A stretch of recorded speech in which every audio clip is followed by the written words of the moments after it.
people are actually rethinking their relationship with work, what they give to it, and what they can expect back from it. Hey, hi, Vicki Robin here, host of What Could Possibly Go Right, a project of the Post-Carbon Institute. We interview people that we call cultural scouts, people who see far and serve the common good, and also social artists, people who feel deeply and act with courage in the face of uncertainty. As we all work to protect what we love and change what we can and learn as we go, our awakened hearts are absolutely necessary partners to our critical thinking minds. This would go well for our guest today, Helaine Olen. Helaine is a columnist for the Washington Post's opinion section.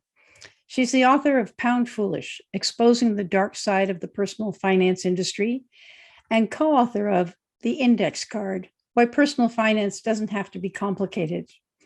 She's been featured on The Daily Show with Jon Stewart and took part in Frontline's Emmy Award-winning The Retirement Gamble.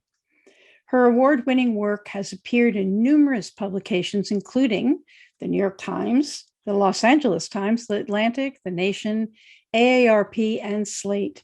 She serves on the advisory board of the Economic Hardship Reporting Project. And now here is Helaine. Welcome, Helaine, to What Could Possibly Go Right.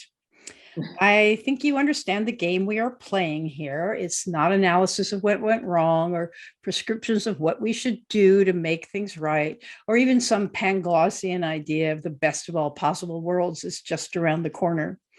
We're asking you, as a long-time keen observer of this society, to tell us what green shoots of possibility you see growing through the cracks in the concrete as the old normal breaks.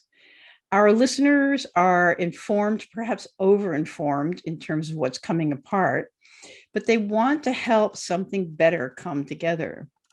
So you and I have both written books about simple, sane, sound financial practices. For you, it was advice that could be put on an index card.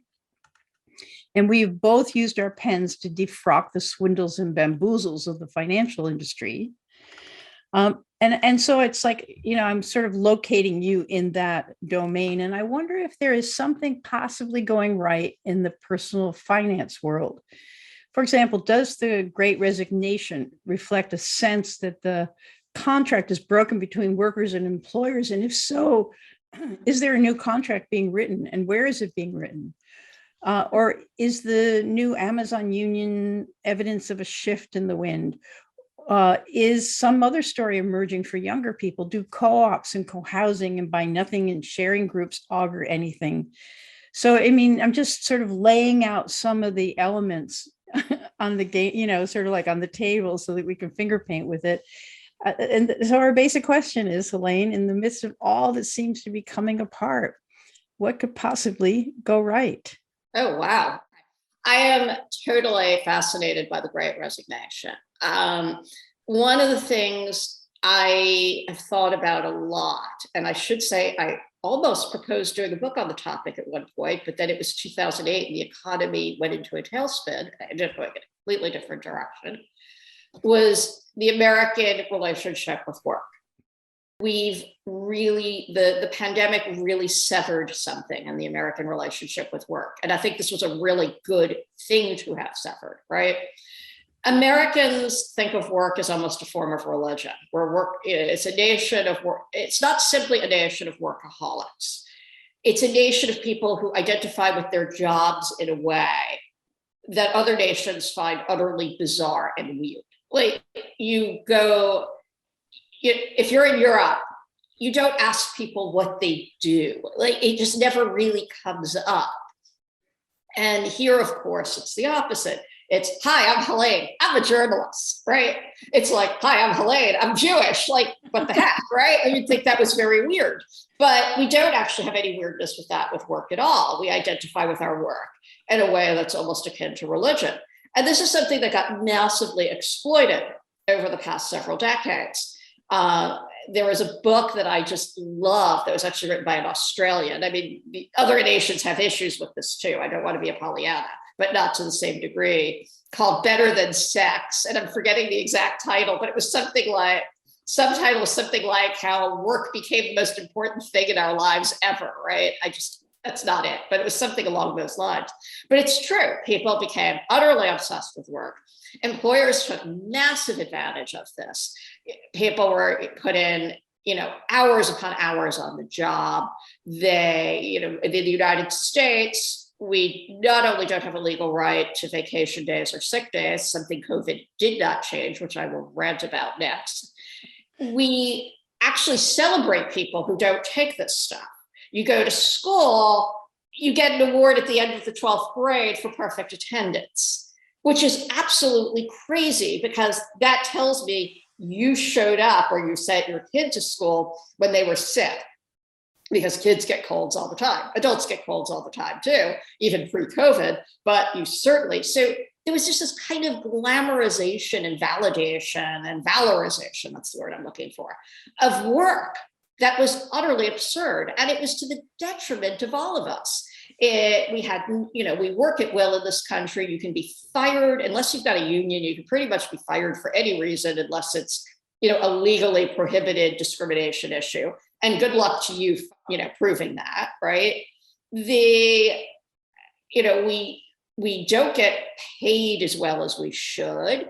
We are not treated particularly well in many cases.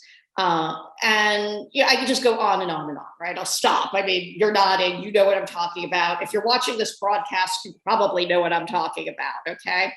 So what the pandemic did was kind of fascinating because it worked on both levels.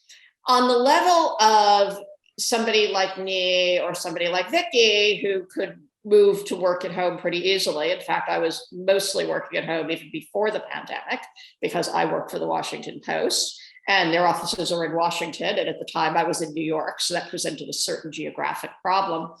It just simply freed people from the tyranny of the office. There was a lot of, is the word presenteeism, right? Presenteeism, where people would just show up, right? You were supposed to be there all the time. Wall Street was notorious for this. So was the Silicon Valley. Silicon Valley, they glamorize, you can bring your dog to work. We're going to give you three-course, four-star meals at the cafeteria. In fact, that's so that you don't leave the damn place, okay? Right. So that relationship gets totally severed. And all of a sudden, people are at home all the time. They don't have to commute, which is another huge, huge issue.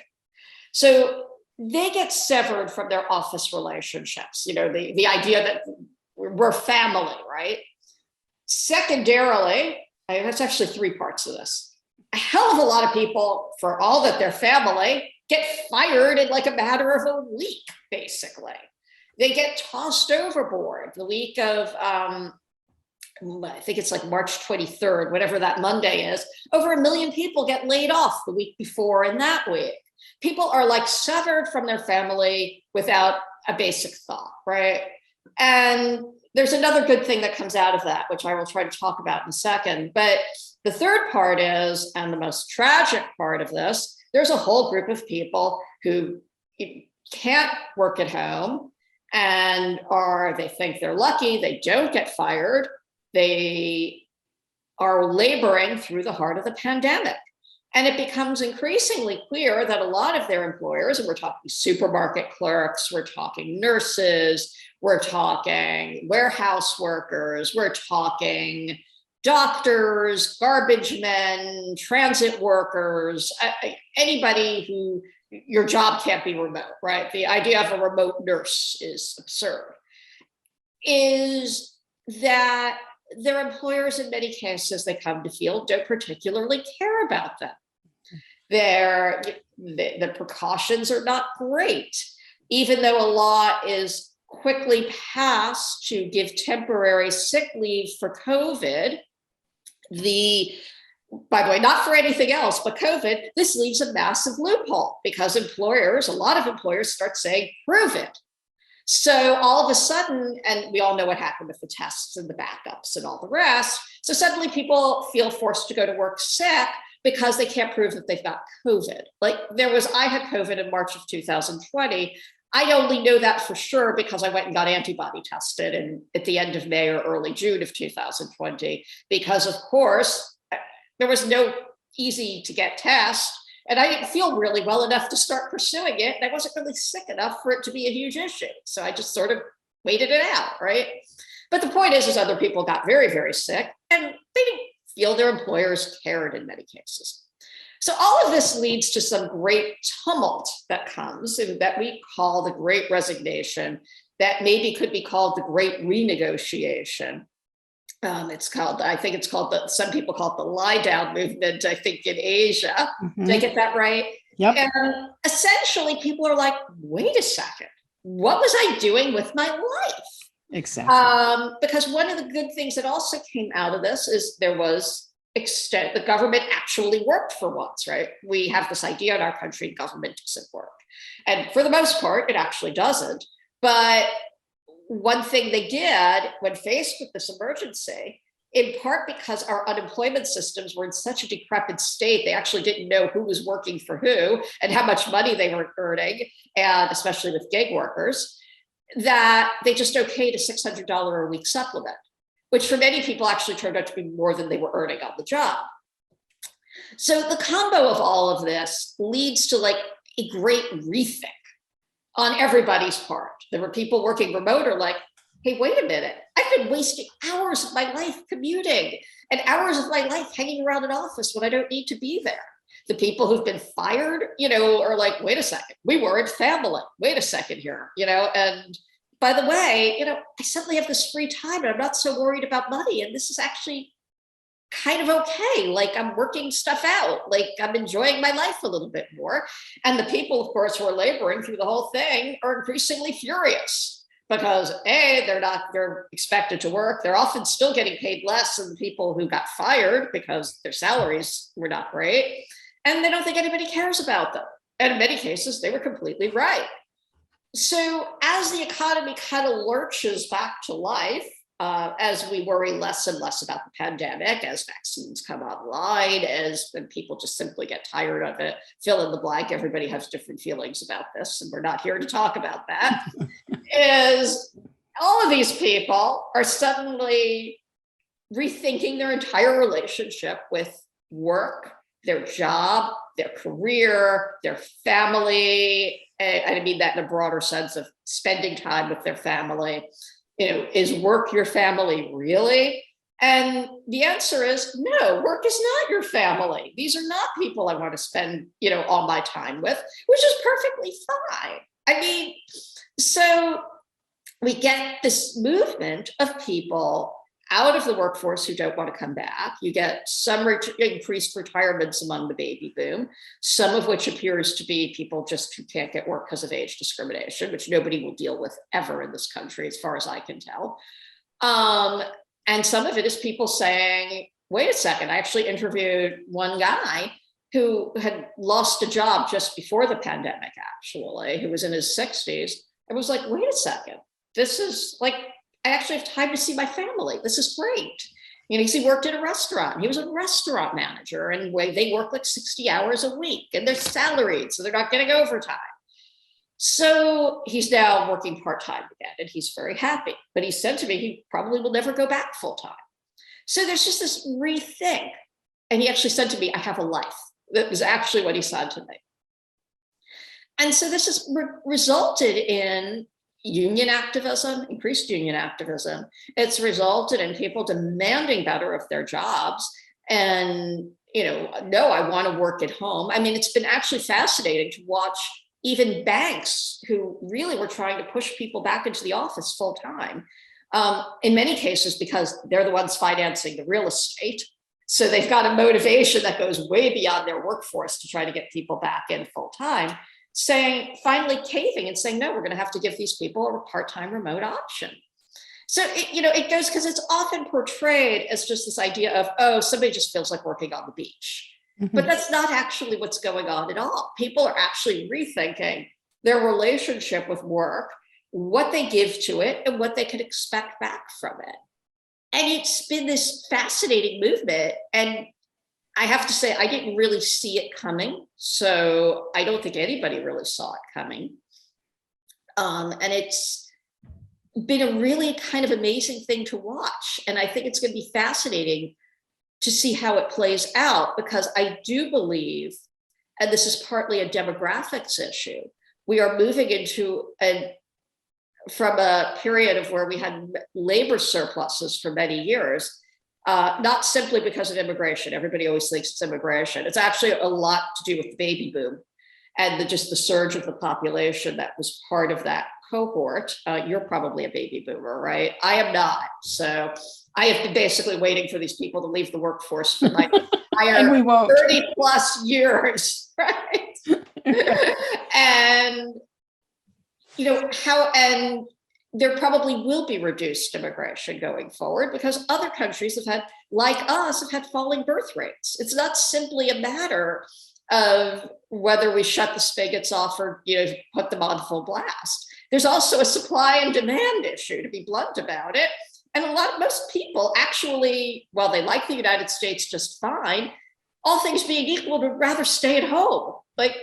Right? Most people like their countries. They want to be there if they can afford to. And so I think you're seeing a future coming forward of probably, increased labor shortages. And how is that going to play out? The answer is it's going to give people a lot more power. The downside of that is it's probably also going to encourage more inflation. Inflation is a byproduct in part of labor shortages because you can demand an increased salary. And that's generally a good thing. But in the current environment we've lived in for the past 20 plus years, where there's been very limited inflation, it's going to be a huge, huge adjustment for people to really realize that wait a second, paying people fairly probably means my cost of living is going to go up. And watching that play out among itself is also going to be a kind of fascinating thing to me. Most people do want salary increases. It's weird how that works, right? We all want to be paid fairly. And fairly is usually defined as more than we're getting right now. It's amazing how we all do that too. But in the United States, in the case of the United States, it's often quite correct. So anyway, I've been babbling and babbling. Do you want me to keep going? Any way you want to play it. I do have some thoughts based on what you're saying, but if you want to, if there's more, okay. So I just find this, it's very much what I'm seeing, and both of us have, a deep history in looking at the personal finance world and the world of work and the world of identification with work and the reification of your job as your meaning and all that stuff. And I did a survey. I think you probably know about the FIRE community, Financial Independence Retire Early, which I think it's Financial Independence Retire Eventually. It's like it's sort of the meme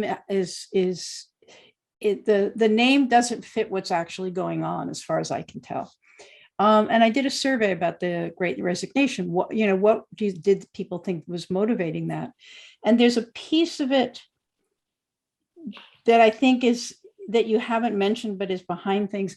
Part of it was it's a sort of it's maybe called a class resentment. It's like, wait a second, I can see that the people running my business have made out like bandits, and they're not willing to bring me along.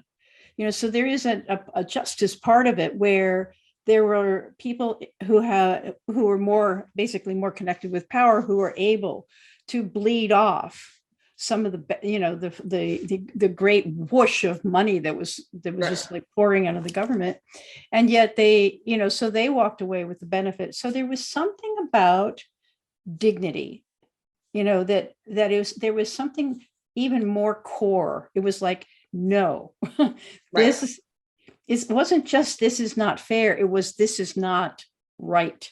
This is this is like immoral. It was like it's almost like a breaking of the contract between a contract with America, not on or whatever that was, but breaking the contract of a story of America that isn't here anymore. A story of sort of getting better together, rising tide, this sort of thing. I think it's finally that contract is obviously broken.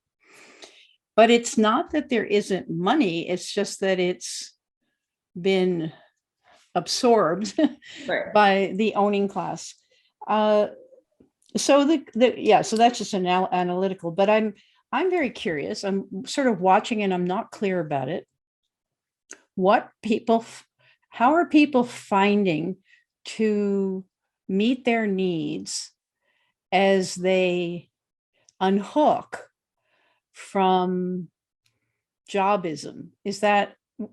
What do you see changing there? It's like I think, as you say, some boomers have figured out they could retire, and even Gen Xers have figured out, okay, I have enough. I can leave the workforce. But where do you see people migrating in terms of self-provisioning? That's a really interesting question, and I don't think there's an answer to that yet. I think realistically, we're going to see, and we know this because we live in a country with a crap social safety net, and a lot of people who don't have enough money for retirement. We are, the FIRE movement notwithstanding, about to see a lot more older people living in poverty or near poverty. There's little question in my mind about that. So I don't want to portray this as a fully terrific thing. On the other hand, the idea that somebody in their 70s was supposed to be, working at behind the counter at Walmart was also kind of crazy. People aren't that healthy a lot of the time. We have this sort of idea in our society that, people can work till they drop, but it doesn't really work that way. It just doesn't. I wish it did, believe me. Now that I'm in my 50s, I feel it. But so, I don't necessarily think it's going to be all positive in that direction. I think there's going to be increased pressure on the government to do something about it. I don't know how that's going to play out because you're getting on one end, pressure of, I don't want to work as much.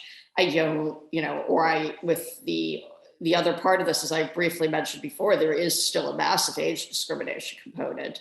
And I do think some of it, frankly, is people just don't want to put up with that anymore and are just saying, screw it. With, at the same time, a push towards more austerity. And, the sort of ever, present threat of, quote, Social Security is going to go bankrupt, right? Which is, right. I've written about this at length. It is not true. And I wish people would stop saying it. Or that which could be used, however, to try to cut people's benefits and leave them much worse off. So financially, I'm actually still very, very concerned about a lot of this. And I think that's why it's so important to get pressure going for increased wages, which, while they are going up, they are not going up in accordance with inflation, especially for long established workers. You're seeing the greatest gains, and this is good in a lot of ways, are being made for younger workers and for the least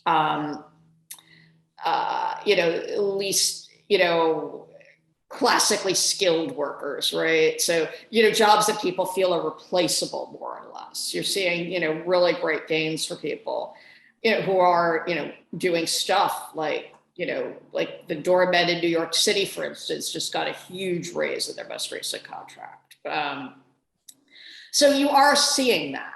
And that pressure is going to have to continue, because otherwise, no, people are going to have real financial issues in this environment. But in and of itself, the idea that we're rethinking our relationship to work is a good thing, because that keeps the pressure on it. The more you don't think of work as your calling, as in the United States, work is supposed to be a calling, right? The more that you think of work as something you do to a means to an end instead of the end itself, actually gives you more leverage to insist on being treated better. And being treated better includes being paid better, but it also includes having more control of your time, whether that's a movement to work less hours. I actually wrote about the push for a 32-hour work week this week, or whether that's a push to save hours upon hours commuting, or it's simply a push to be treated better at Starbucks, which is one of the great surprising stories of the pandemic. Nobody thought there was going to be a massive union movement out of Starbucks, and yet here we are. Yeah. So I think all of those will come together and make this situation, sustainable in a lot of ways. As I keep saying, I don't think you're putting this genie back in the bottle. How it will play out, I don't know, but I can tell you it's going to continue playing out. certainly, for anybody who's a Gen Xer at this point, probably for the remainder of your work lifetime. I mean, it's simply demographics insist on it. The reality of the post-pandemic period insists on it. And simply the fact that people got a glimpse of another way of life plays out on it. Yeah, I have another curiosity, and I'm sort of you probably know this about me, but I'm sort of just like, I'm like a little shmoo doll, and I always land on communitarian values, that basically, one lawnmower per household, and everybody has to buy a lawnmower, but you have a lawnmower co-op in a neighborhood and you have one lawnmower, and so it's basically cooperative solutions. It's like the last thing, it's like the last thing Americans like to do is cooperate with the people next door. Yeah, I don't see it. Okay, so here's a story for you. Okay, I'm actually very into this as well, in part because of a European friend who once lectured me about this. So a couple of weeks ago, I'm flying back from New York to Los Angeles. I'm actually supposed to be flying into Burbank. I live near the Burbank airport. And a half hour before we land, actually 35 minutes to be technically correct, they announced we're actually not going to Burbank, we're going to LAX. And everybody, of course, is furious. No kidding, right? I am able, because of the magic of texting, able to get to my husband, who is in the car driving to Burbank to pick me up. I am able to say, go to LAX. He doesn't respond. I text my kids call him, he comes to LAX. So as we're leaving, because I'm pretty much assuming everybody on this plane is heading in the same direction I am, otherwise why fly to Burbank? Just for people who don't know LA geography, I should say LAX is on the Pacific Ocean pretty much. It's about a mile from the ocean. Burbank is about somewhere between 12 and 15 miles inland, which by LA traffic standards means you're about, depending on the time of day, you're about an hour away, right? So this is a massive inconvenience for people. They're going to run up Uber bills, or they're going to get stuck waiting at the airport for a few hours for a shuttle to get them back to Burbank. So I very nicely say as we're leaving, hey, by the way, we're going to Eagle Rock. That's the neighborhood I live in. If anybody's heading in this direction, come along. And the only people who agree are a European couple. Yes, exactly. Who think this is a totally normal thing to do, right? And anyway, they were lovely, and we drove them. They came to our house, and their daughter, who lived in the next community over, came to pick them up, and it was very nice. Yeah. I've never seen them again. I've already forgotten who they are. But they were really lovely people, and we actually talked in the car for an hour, 45 minutes, however long we were there. And it was a really nice thing to have done, right? I mean, not to pat myself on the back, but this is how we should do things, okay? Exactly. We are allergic to that in this country. And I get there are sharing groups. I get that there's this little movement where it's people try to do it. But I would say 99% of the time, people would rather still sell their stuff at a garage sale. And they still rather would have their own vacuum cleaner, even though how often do you really use a vacuum cleaner? And I think realistically, while, hey, I'm all for boutique movements like that. So I think it's a good thing. I think it's a good thing for a lot of reasons. I think it's good for the environment. I think it's good just to not think about spending money that way. I think it's good to share stuff. I mean, fill in the blank. I just don't think it's ever going to catch on as a mass phenomenon. So I wish I was wrong about that, believe me. I'm not sure that it's going to be a mass phenomenon, but I just do want to say that one of the ideas that's been like bled out of us since the Reagan era is that the government is us, that we pay our taxes, this is our tax money, and that we're supposed to be distributing in ways that make our lives better. And so it's like, there's ideas just like universal access to healthcare, just that.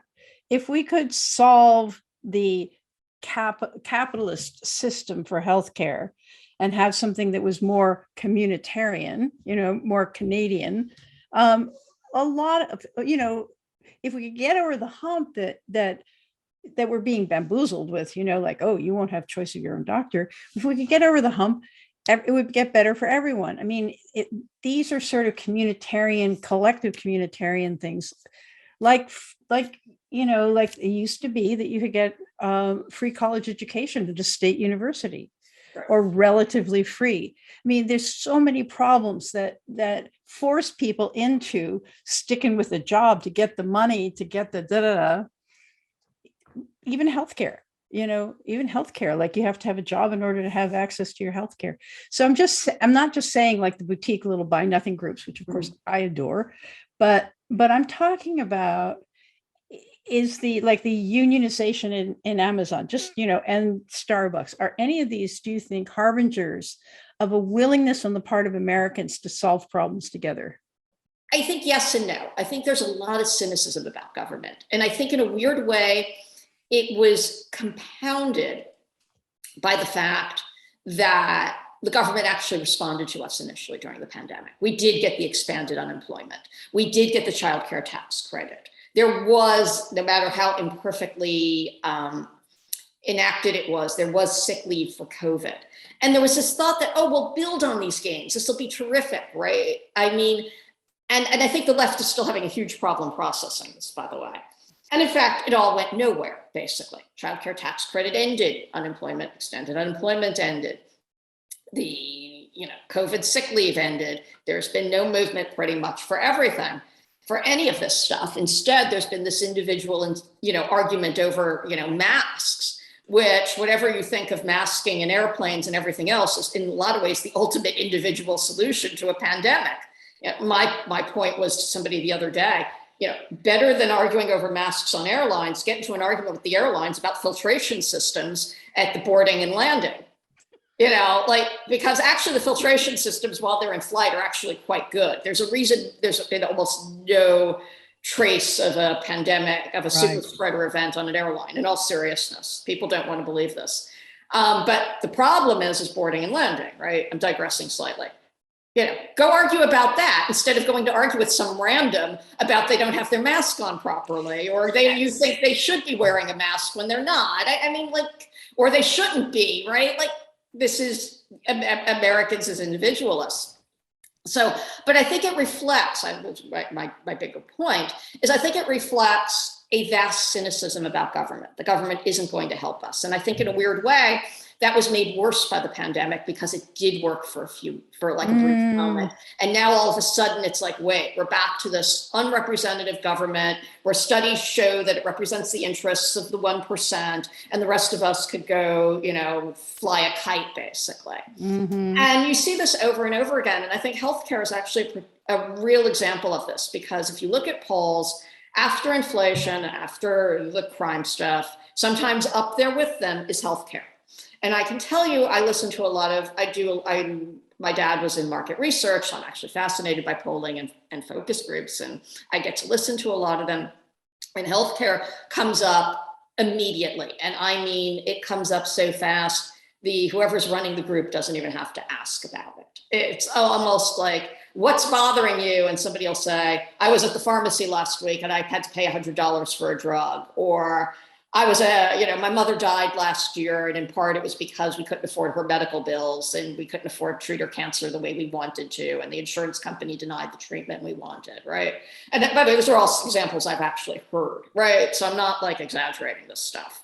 I mean, GoFundMe's, basically got a business model because the American healthcare system is such shit, frankly. Totally. So the idea that we have the greatest healthcare system in the world is a joke, okay? I just want to put that out there.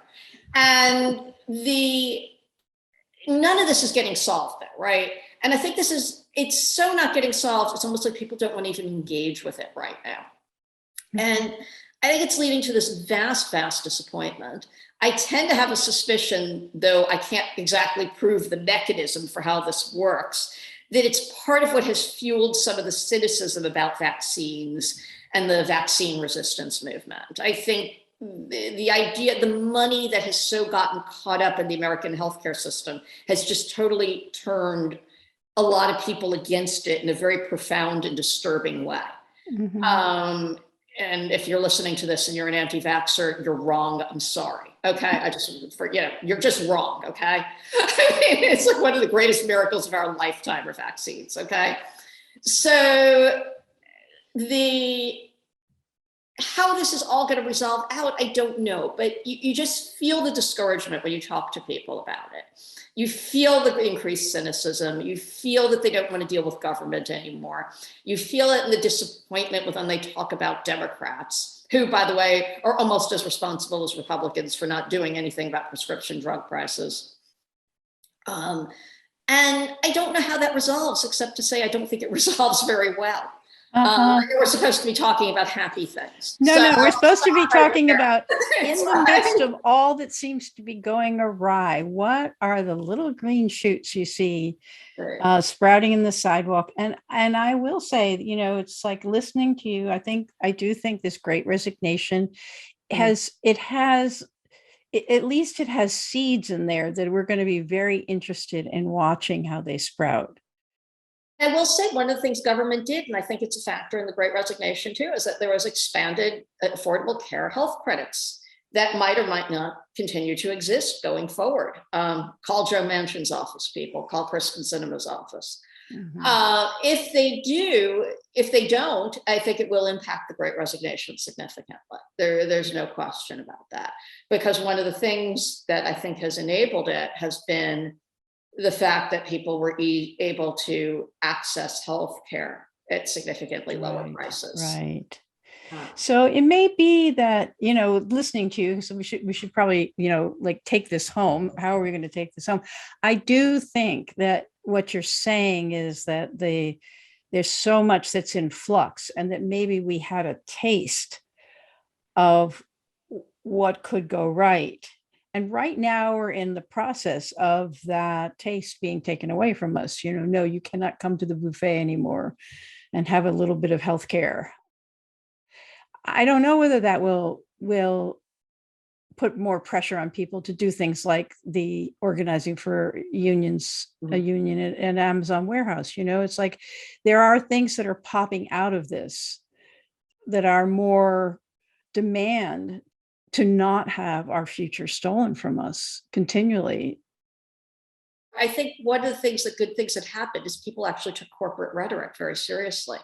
And Starbucks is actually the greatest example of this, because Starbucks was doing socially conscious, quote, stakeholder capitalism, long before it became a trend, right? And I will spare you my thoughts on what I think of stakeholder capitalism, but suffice it to say, I think it's mostly PR, right? In theory, I support it. In fact, I think it's right. Right. But Starbucks was like calling their employees partners, and claiming, well, we don't want a union getting between us and our partners, but as if, the employees at the coffee shops had an individual person at HQ in Seattle that they were calling, right? And they were very socially conscious, and they talked about the rights of workers on the coffee farms and whatnot. And I think this generation of, younger millennials, older Gen Zers were like, wait a second, like, you're treating me like X and you're saying Y? Like, this doesn't really make sense.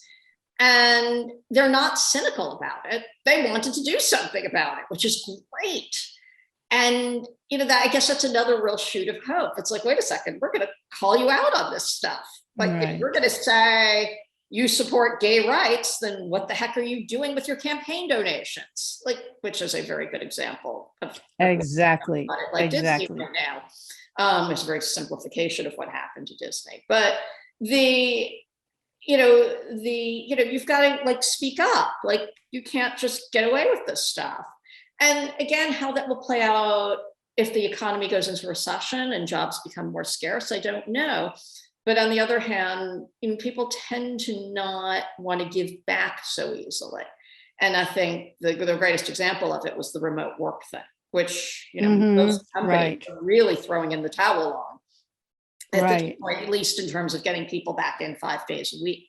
It's very rare that you're seeing companies really try to push for 5 days a week anymore. And while, you could say, well, it's a defeat, they want them there 2 days a week, and I really wanted to live in Montana, and companies in New York, and wait a second, that's not going to work. In fact, is it's still a huge victory that you only have to go in 2 or 3 days a week. Exactly. I want to start to bring this down. I mean, it's what I'm hearing from you is, despite all the horrific trends to the opposite, that we've had a taste of dignity. We've had a taste of mattering. I think this time has been, they say the apocalypse really means the great unveiling. I think we're seeing through some of the rhetoric, and hopefully there will be enough energy at the grassroots, and probably from younger people who are really the ones who are on the butt end of this thing, to not accept the magnetic pull into the old order. I hope that some of these examples you've given are harbingers. If you sort of have a sense that there is always in everything, there's always opportunity emerging, what would you say to people about how to engage now? That's a good question. I mean, I guess to use the word you're using, dignity, right? Insist on your dignity. And, think about what you want and what you need, and make that the primary focus. Not confuse your needs with corporate needs or government needs. But what about you, and what do you want? Most of us want something fairly simple and basic. We want our dignity. We want to be able to live a decent life. We want to be free of financial want. And I think to try to keep the focus going forward on that, because that's how we're going to get to more improved conditions, is just this insistence on, and I don't mean it in the selfish, I want a gazillion dollars way, but this, most people want good relations with their coworkers. They don't want to be, they don't want to be competing with them all the time. I mean, which is another lovely tactic of our corporate state often. And I think that just insisting on dignity, as you keep saying, is just this insanely valuable thing. And it's something we've just forgotten in our country, or had forgotten, I should say. Yeah. Thank you. Insisting on dignity. I think that goes a long way, Helaine. I think it goes a long, long way. Even if it seems like the swamp is sucking you down again, insisting on dignity is really sort of like a lifesaver. Which direction is my dignity? I like that a lot. I'll take that. I hope so. Yeah, and thank you so much for taking this time. And it's fascinating, all the things that your keen eye on the dynamics of how our economy plays out is really valuable, and I really, really appreciate you bringing that. Well, I appreciate everything you've done. So thank you. Hey, thanks for listening. Don't forget to subscribe and leave us a 5-star review so that this hopeful message can get out to more people. Check out Post Carbon Institute's Resilience website for show notes and for more guest information. Thanks also to Asher Miller, Amy Burringroot, and Clara Winter of Post Carbon Institute, plus production assistant Michelle Wigg from frugalityandfreedom.com.